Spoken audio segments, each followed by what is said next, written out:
Hello everyone, good morning. Welcome to Jemity ISUR YouTube channel and this is the part 5 of reading comprehension. तो हम लोग vocabulary शुरू कर चुके थे. लास्ट वीडियो में मैंने A से शुरू होने वाले वर्ड्स की vocabulary आपको कराई थी और मैं मेजरली वो वर्ड्स करा रही हूँ वो जो कि बहुत फ्रीक्वेंटली यूज होते हैं हमारे रीडिंग कॉम्प्रिहेंशन वाले PYQs में. ठीक है, तो आज से हम लोग पार्ट 5 शुरू करने वाले हैं. इसमें कई सारे वर्ड्स आएंगे तो हम धीरे धीरे उनके मीनिंग समझेंगे. एक कॉपी लेके बैठना सब लोग और जो वर्ड्स हैं उनको लिखना है, आपने राइट करना है और उनके मीनिंग भी लिखने हैं. ठीक है, स्पेशली वो वर्ड्स तो जरूर लिखने हैं जिनको आप फर्स्ट टाइम सुन रहे हो या जिनके मीनिंग आपको नहीं पता है. जो पता है उनको आप स्किप भी कर सकते हो और जो नहीं पता है उनको तो डेफिनेटली लिख लेना, बिकॉज ये नोटबुक जो है वो लास्ट मिनट रिवीजन के लिए आपके काम आने वाली है. Okay, so this is going to be very beneficial for your preparation in CSAT exams. और आज से हम ये वाला जो वीडियो है vocabulary वाला सेशन जो है वो आप जो बच्चे SSC या फिर बैंकिंग की तैयारी कर रहे हैं वो भी देख सकते हैं, क्योंकि vocabulary उन लोगों के एग्जाम्स में भी आती है, बल्कि SSC और बैंकिंग में ज्यादा आती है. तो आप यहाँ से vocabulary सीख लोगे तो आपके लिए भी बेनिफिशियल रहेगा. तो चलिए हम वीडियो शुरू करते हैं. Okay, so first word we are starting with the word C, letter C. और आज का पहला वर्ड है complacency, a feeling of smug or uncritical satisfaction with oneself or one's achievement. Okay, मतलब अगर आपने कोई चीज अचीव कर ली है, आप कुछ जैसे गवर्नमेंट एग्जाम क्लियर हो गया मान लो और आपकी जॉब लग गई, लेकिन फिर भी आपको उतनी हैप्पी फीलिंग नहीं आएगी. ठीक है, आप उतने कंटेंट नहीं होगे, स्टिल आपको लगेगा कि यार ठीक है हो तो गया.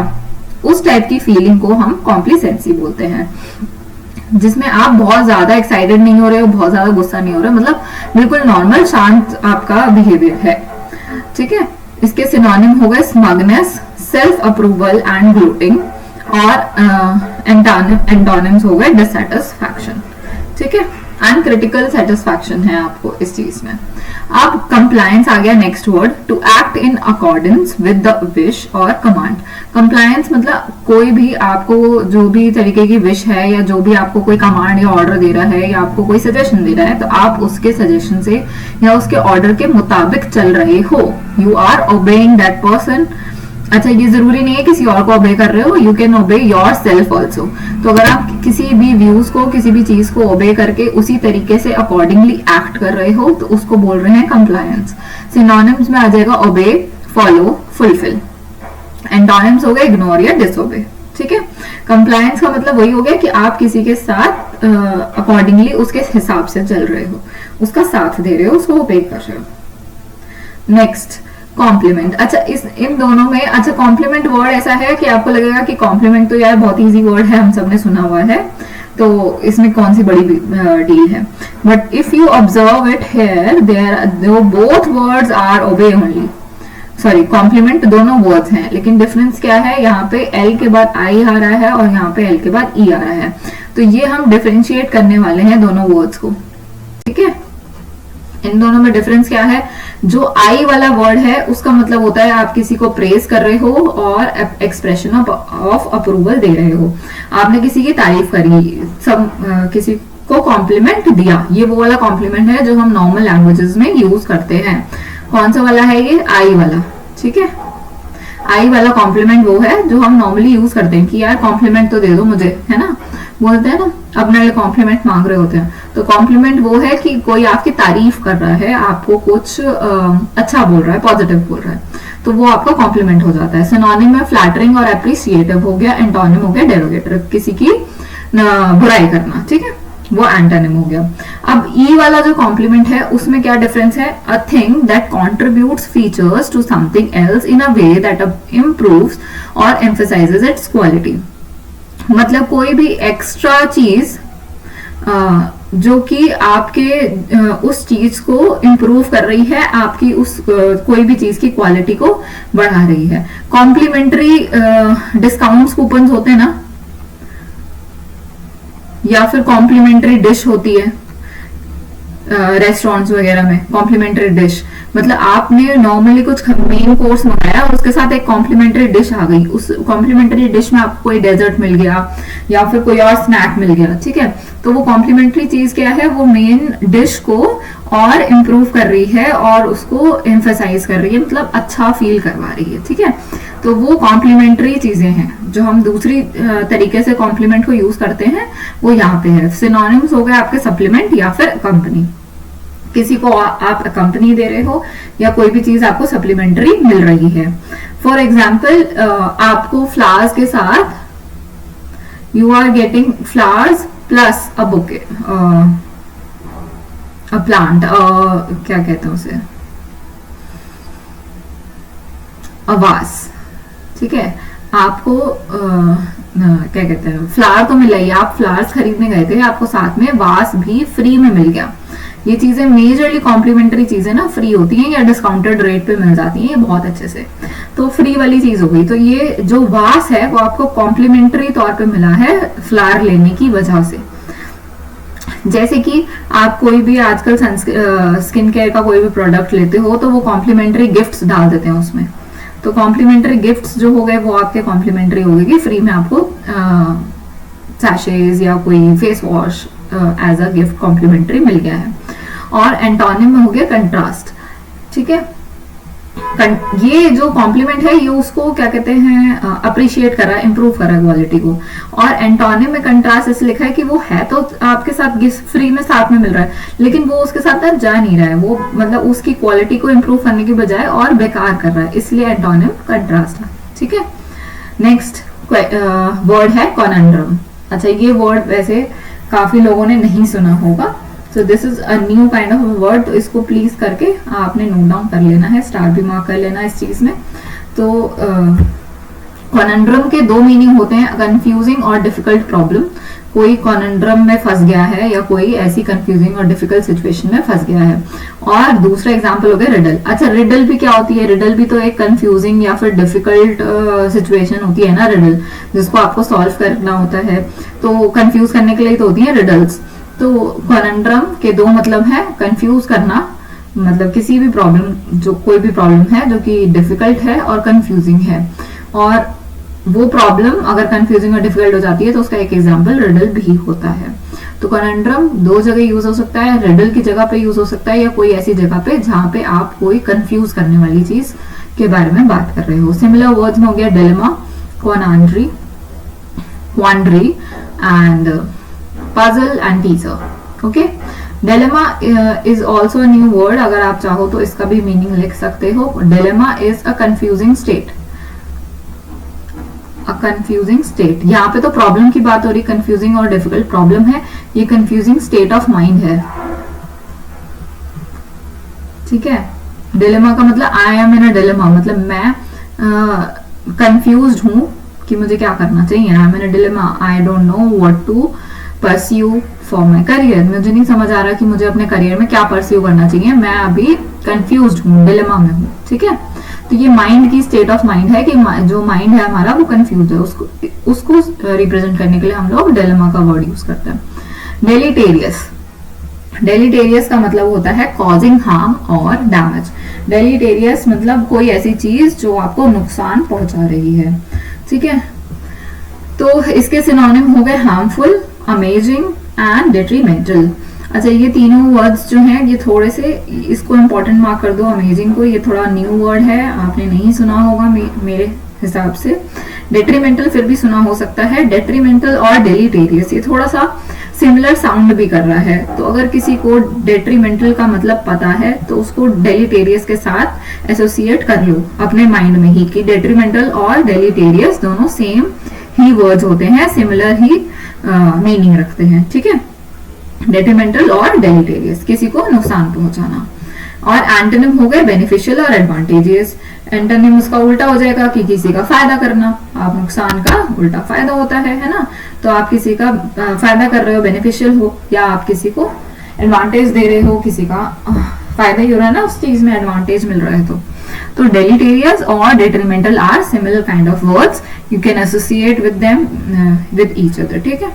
तो ये हो गया वर्ड। सी से अब हम डी लेटर पे आ गए हैं, let's go to the next question, dichotomy. अच्छा, डाइकोटमी थोड़ा सा अगर आप ने पढ़ा होगा तो ये बायो रिलेटेड वर्ड होता है, बायोलॉजी में हम लोग डाइकोटमी यूज करते हैं, और इसमें डाइकोटमी का मतलब होता है कि किसी भी क्या कहते हैं, वहां पे यूज होता है जहां पे आप किसी भी चीज को ना सेपरेट करने की बात कर रहे हो। तो अच्छा, अब डाइकोटमी और डिस्टिंग्विश ये थोड़े से सिमिलर काइंड ऑफ मीनिंग देते हैं।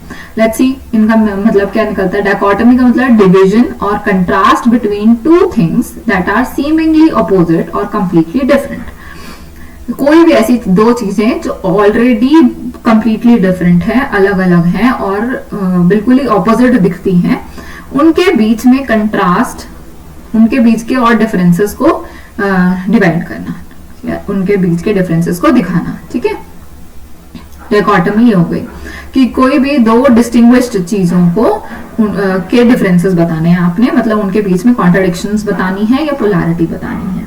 ठीक है, for example you can take two of your friends और उन दोनों के बीच के आपको डिफरेंसेस बताने कि वो दोनों अलग कैसे हैं, तो आप क्या कर रहे हो, उन दोनों के बीच में डाइकोटमी कर रहे हो, उन दोनों के बीच के डिफरेंसेस बता रहे हो कि ये दोनों अलग कैसे हैं। ठीक है, डिफरेंसेस को शो करने के लिए डाइकोटमी यूज हो रही है, और डिफरेंसेस का दूसरा नाम डिस्टिंग्विश होता है।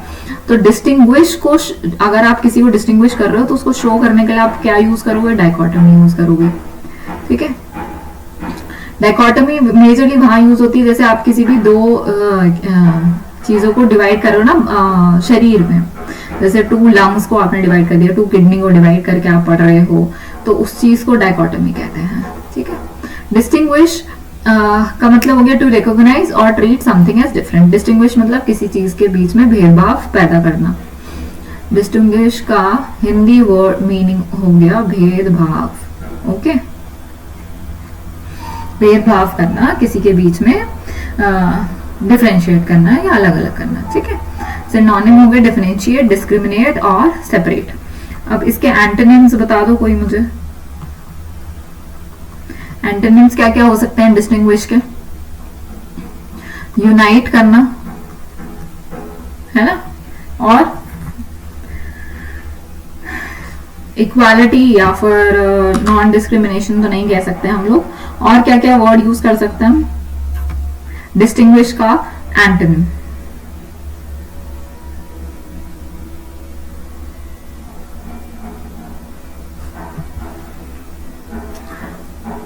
देखो, अब इसका हम लोग अननोन डिस्टिंग्विश करना या फिर किसी के बीच में यूनाइट करना, है ना। चलिए next question, next part, egalitarian. अब ई पे आ गए हम लोग, डी खत्म हो गया है। इगैलिटेरियन का मतलब, ये भी इंपॉर्टेंट वर्ड है, न्यू वर्ड है, बहुत लोगों ने नहीं भी हो सकता है सुना हो। चलिए, इसका मतलब क्या होता है? Based on the principles that all are equal and deserve equal rights. ठीक है, मतलब इगैलिटेरियन का मतलब है कि वो ऐसा प्रिंसिपल जो मानता है कि सब लोग इक्वल हैं और सबको इक्वल राइट्स मिलने चाहिए। इगैलिटेरियन को you can associate with equality. Okay, egalitarian का मतलब इक्वालिटी रखना, लोग सब लोगों को इक्वल समझना और सब लोगों के ये मानना कि सब लोगों को इक्वल राइट्स मिलने चाहिए। अब इगैलिटेरियन का जो नाउन है, ये इसका नाउन वर्जन जो होगा उसका क्या मतलब होगा? एक ऐसा पर्सन जो सपोर्ट करता है कि सबको इक्वल राइट्स मिले और सपोर्ट करता है कि इक्वालिटी हो सब लोगों के लिए। ठीक है, क्या मतलब हुआ इन दोनों वर्ड्स का? इगैलिटेरियन मीन्स इक्वालिटी, ऐसा एक प्रिंसिपल जो इक्वल सबको इक्वल समझ रहा है और सबके इक्वल राइट्स की डिमांड या डिजर्व करता है। और नाउन वाले वर्जन में हम कह सकते हैं कि ऐसा पर्सन जो इक्वल राइट्स को सपोर्ट करता हो और इक्वालिटी को मानता हो। ठीक है, सिनोनिम में इक्वालिटेरियन, क्लासलेस और इम्पार्शियल। अच्छा, अब इसके एंटोनिम्स क्या हो सकते हैं? यहीं से निकाल लो, पार्शियल हो जाएगा। ठीक है, और डिस्क्रिमिनेटरी, डिस्क्रिमिनेशन कर सकते हैं। ठीक है, और क्या हो सकता है इगैलिटेरियन का ऑपोजिट?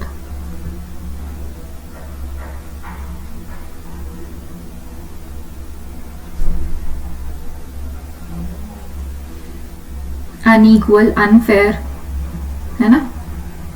बहुत सारे वर्ड्स हो सकते हैं इसमें, बायस्ड हो सकता है। तो इस टाइप के आप लोग एंटोनिम इसके लिख सकते हो। Now next word is emphasis. Emphasis मतलब किसी चीज को आपने स्ट्रेस देकर कुछ इंपॉर्टेंस देनी है, गिवन स्पेशल इंपॉर्टेंस और वैल्यू टू समथिंग, ले स्ट्रेस ऑन समथिंग, ठीक है। किसी चीज को आप स्पेशली हाईलाइट करना चाह रहे हो कि इस चीज को तो स्पेशली समझना चाहिए, पढ़ना चाहिए। जैसे रीडिंग कॉम्प्रिहेंशन में भी कुछ वर्ड्स लिखे आते हैं जो बोल्ड में होते हैं या फिर इटैलिक्स में लिखे होते हैं, है ना। तो उन वर्ड्स को क्या करा जाता है, उन वर्ड्स को एम्फसाइज किया जाता है कि जो पर्सन है जो रीड कर रहा है उस रीडिंग कॉम्प्रिहेंशन वाले पैसेज को, वो उन वर्ड्स को स्पेशली स्ट्रेस देकर पढ़े, उन वर्ड्स पे ज्यादा ध्यान दे, ठीक है। तो इसलिए एम्फसिस का मतलब वो होता है कि जिस भी चीज पे एम्फसिस करा जाएगा उस चीज को ज्यादा अच्छे से इंपॉर्टेंस मिले, उस चीज को ज्यादा ध्यान से देखा जाए। सिनोनिम्स हो गए स्ट्रेस, हाईलाइट, ड्वेल ऑन। और एंटोनिम हो गया अंडरस्टेट, या फिर इसको इग्नोर भी कह सकते हो, ठीक है। इग्नोर करना या अंडरस्टेट करना, अंडर वैल्यू करना, या फिर और भी कुछ कुछ हो सकता है, इनसिग्निफिकेंट दिखाना किसी को।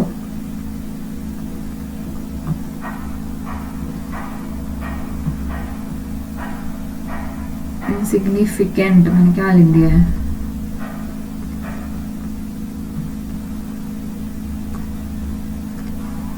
Insignificant, okay. इनसिग्निफिकेंट या अंडर वैल्यू करना, इग्नोर कर देना, ये एम्फेसिस के ऑपोजिट मीनिंग्स हो गए हैं। Now let's go to the next question.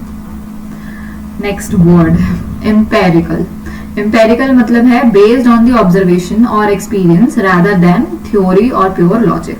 Empirical का मतलब है कि थ्योरी या फिर लॉजिक के बजाय जाने के बजाय आप एक्सपीरियंस कर रहे हो, उस चीज को ऑब्जर्व कर रहे हो। एम्पेरिकल पर्सन भी होते हैं, एम्पेरिकल पर्सन जो कि दूसरों जो बोला गया है ना कि यार क्या कहते हैं कि करंट लग सकता है, ऐसे स्विच में हाथ मत डाला करो, तो वो उन चीजों पे विश्वास नहीं करेगा, वो खुद डाल के देखेगा पहले कि करंट लगता है कि नहीं, अगर लगेगा तो मानेगा।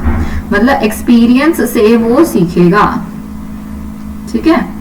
वो कोई भी पर्सन कुछ भी बोल सकता है, कोई बोल देगा यार रेड लाइट जंप नहीं करनी चाहिए वरना पुलिस वाले पकड़ लेते हैं, तो वो कहेगा कि नहीं मैं तो ट्राई करके देखूंगा, वो ट्राई करेगा, पुलिस वाले पकड़ेंगे, उसके बाद मानेगा कि हाँ ये बात सच थी। तो ठीक है, तो जो लोग एक्सपीरियंस करके सीखते हैं उन लोगों को एम्पेरिकल पर्सन बोल सकते हो। सिनोनिम में आ जाएगा ऑब्जर्व्ड, फैक्चुअल और फर्स्ट हैंड, ठीक है। एंटोनिम हो गया थियोरेटिकल, जो कि थ्योरी में विश्वास रखे, वो थियोरेटिकल पर्सन हो गया। एग्जैसरबेट हो गया नेक्स्ट वर्ड। इसका मतलब होता है मेक अ प्रॉब्लम और सिचुएशन वर्स। एक ऐसी प्रॉब्लम या सिचुएशन जिसको आप और बेकार बना रहे हो और बुरा कर रहे हो, ठीक है, और प्रॉब्लम को और बढ़ा रहे हो। इसके सिनोनिम हो गए एग्रावेट, वर्सन या इंटेंसिफाई करना किसी भी चीज को। और एंटोनिम में उल्टा हो जाएगा काम करना या रिड्यूस करना, किसी भी चीज को, किसी भी सिचुएशन को, प्रॉब्लम को रिड्यूस करना। Next word fragment. फ्रैगमेंट का मतलब होता है किसी भी चीज के छोटे छोटे पार्ट्स कर देना, ठीक है, स्मॉल पार्ट ब्रोकन ऑफ और सेपरेटेड फ्रॉम समथिंग। सिनोनिम में आ जाएगा पीस या पार्टिकल, और एंटोनिम आ गया होल, आपका पूरा का पूरा, okay. Next word impact. Impact का मतलब होता है किसी भी चीज को इन्फ्लुएंस करना, या फिर कोई भी चीज ऐसी थी इम्पैक्टफुल थी कि मतलब याद रही लोगों को।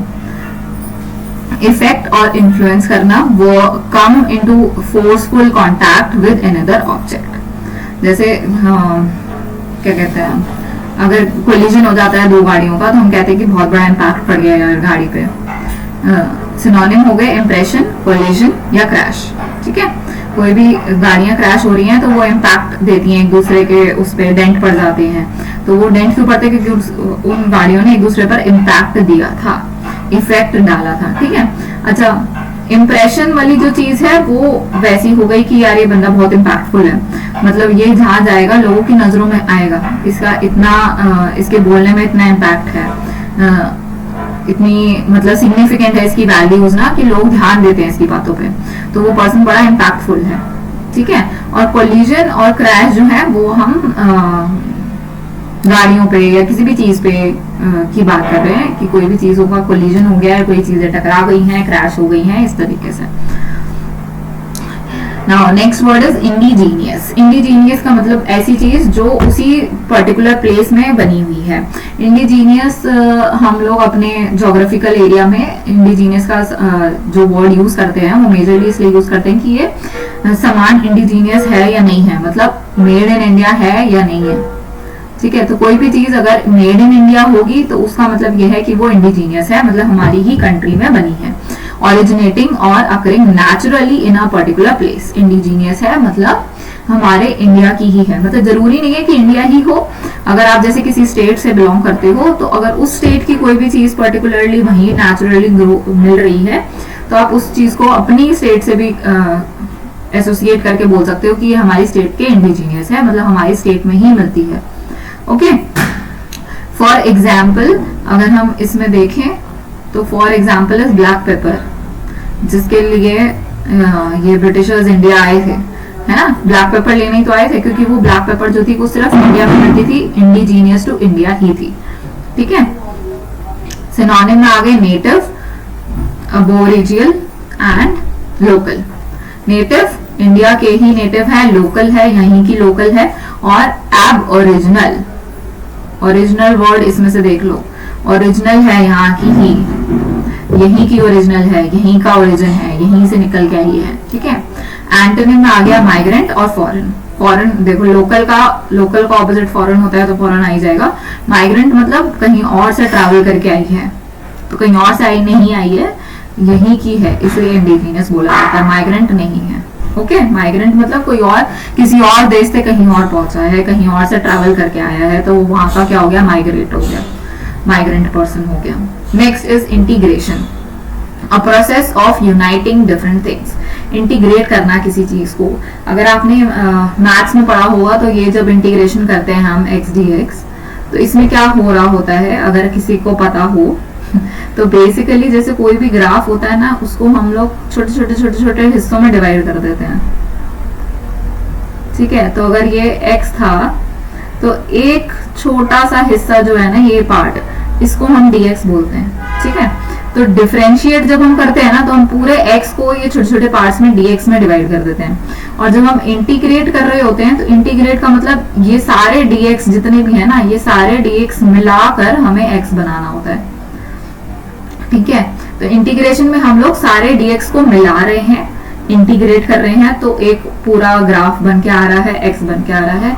और उसी तरीके से इंटीग्रेशन का हमारा नॉर्मल इंग्लिश में भी वर्ड बनता है कि process of uniting different things, कोई भी छोटी छोटी चीजों को मिला जुला कर कोई एक अच्छे से यूनाइट करके कोई और बड़ी चीज बनाना, तो उसको हम इंटीग्रेशन कहते हैं। सिनोनिम मतलब जैसे इंडिया था, है ना, तो जब इंडिया में हमारा सिक्किम नहीं था तो सिक्किम को हमने इंटीग्रेट करा, अपनी कंट्री में यूनाइट करा, है ना। ऐसे ही गोवा भी बाद में यूनाइट हुआ है, गोवा भी बाद में इंटीग्रेट हुआ है, दमन दीव भी बाद में इंटीग्रेट हुआ है। तो ये सारी जो जगह हैं ये बाद में इंटीग्रेट हुई हैं, मतलब इंडिया में यूनाइट करी गई हैं, ठीक है।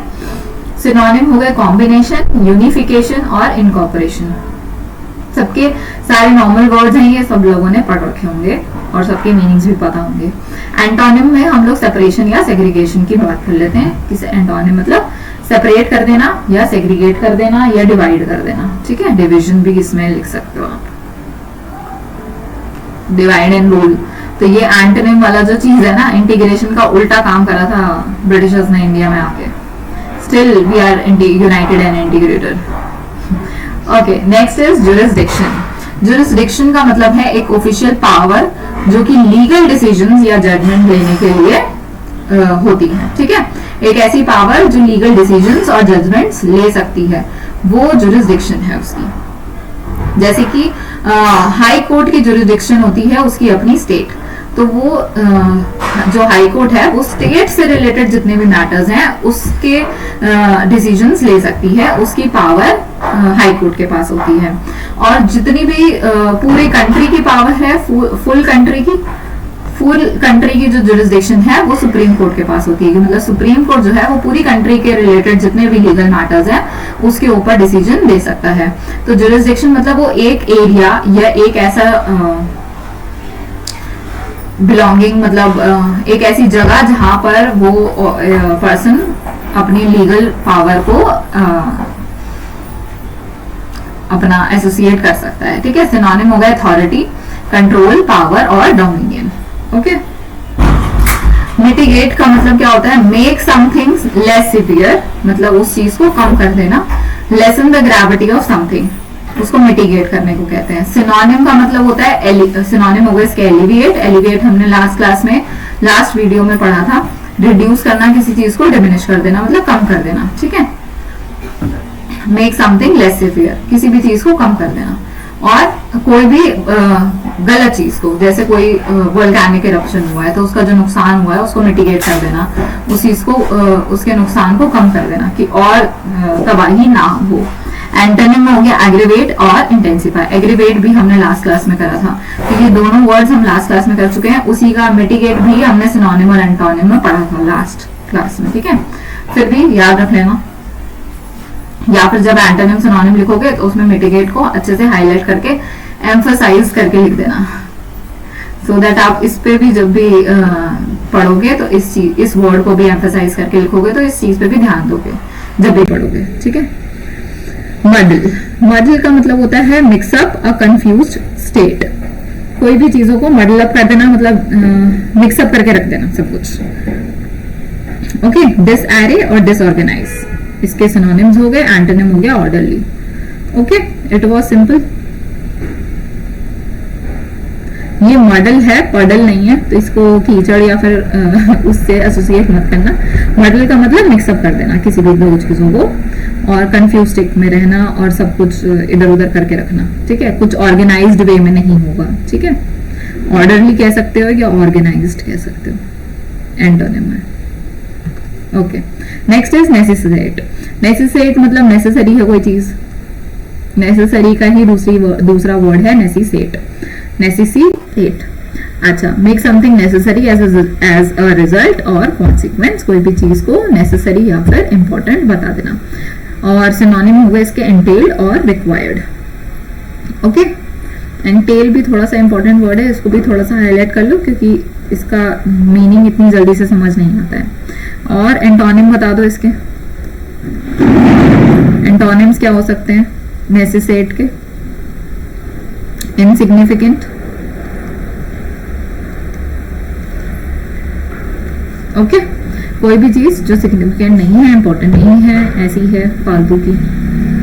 नेक्स्ट, अब लास्ट आपकी प्रैक्टिस टिप्स हैं। अगेन मैं आपको बता रही हूँ, आपने प्रैक्टिस करनी है इन वर्ड्स की। आपको कैसे ये सारे वर्ड्स याद होंगे? आपको कैसे याद होंगे? आपको रीड करना है, एनालाइज करना है पैसेजेस को, जो भी आपको मीनिंग, जो भी ऐसे वर्ड दिखते हैं जो नए हैं, जिनका मीनिंग आपको नहीं पता है, उसको अंडरलाइन करो, उसके मीनिंग को सर्च करो, उसको अपने दिमाग में रखो। अटेंशन पे करनी है, वोकैबुलरी अपनी टेस्ट करनी है। ठीक है, और उसमें ये भी देखना है कि कौन से ऐसे वर्ड्स हैं जो बार बार पीवाईक्यूज में पूछे जा रहे हैं। रिव्यू करने हैं कॉमन वर्ड्स। वैसे तो मैं आपको वीडियोस में सारे कॉमन वर्ड्स पढ़ा ही रही हूँ, बट स्टिल आप लोग अपनी तरफ से भी कोशिश करोगे तो और अच्छे मार्क्स आएंगे, है ना। और उनके सिनोनिम्स और एंटोनिम्स को प्रैक्टिस करना है। फिर सिर्फ कॉमन वर्ड्स पे ध्यान नहीं देना, उनके सिनोनिम और एंटोनिम भी ध्यान रखने हैं क्योंकि उनमें से भी क्वेश्चंस आ सकते हैं। और फिर आपने टाइमर लगाकर पैसेजेस को रीड करना है और सॉल्व करने की कोशिश करनी है, क्योंकि पेपर में टाइमर सबसे बड़ा मुसीबत आ जाती है। क्योंकि कई बार ऐसा होता है कि आप लोग पढ़ के तो जाते हो, सब कुछ हो रहा होता है, लेकिन एंड मोमेंट पे क्या होता है, वहां पे आप स्ट्रेस में आ जाते हो, पैनिक कर जाते हो, और उसकी वजह से टाइम इतनी जल्दी जल्दी बीत जाता है कि आप क्वेश्चन ज्यादा नहीं कर पाते। ठीक है, तो आपने अपनी स्पीड को इम्प्रूव करना है और ईच पैसेजेस को एफिशिएंटली कंप्लीट करना है और टाइमर लगा के अपना टाइम देखना है, नोट डाउन करना है। ठीक है, so this is all for today's class. बाकी I will meet you on Wednesday. और वेडनेसडे को कौन सी क्लास होती है हमारी? लॉजिकल रीजनिंग की क्लास होती है। और लॉजिकल रीजनिंग में हम लोग क्या पढ़ेंगे? वो कोडिंग एंड डिकोडिंग चल रहा है, तो मैं आपको कोडिंग एंड डिकोडिंग के और क्वेश्चंस करवाऊंगी। Okay, That's it all for today. I'll see you on Wednesday and we will do more such questions on logical reasoning. And keep practicing and all the best for your exams, everyone. Bye bye.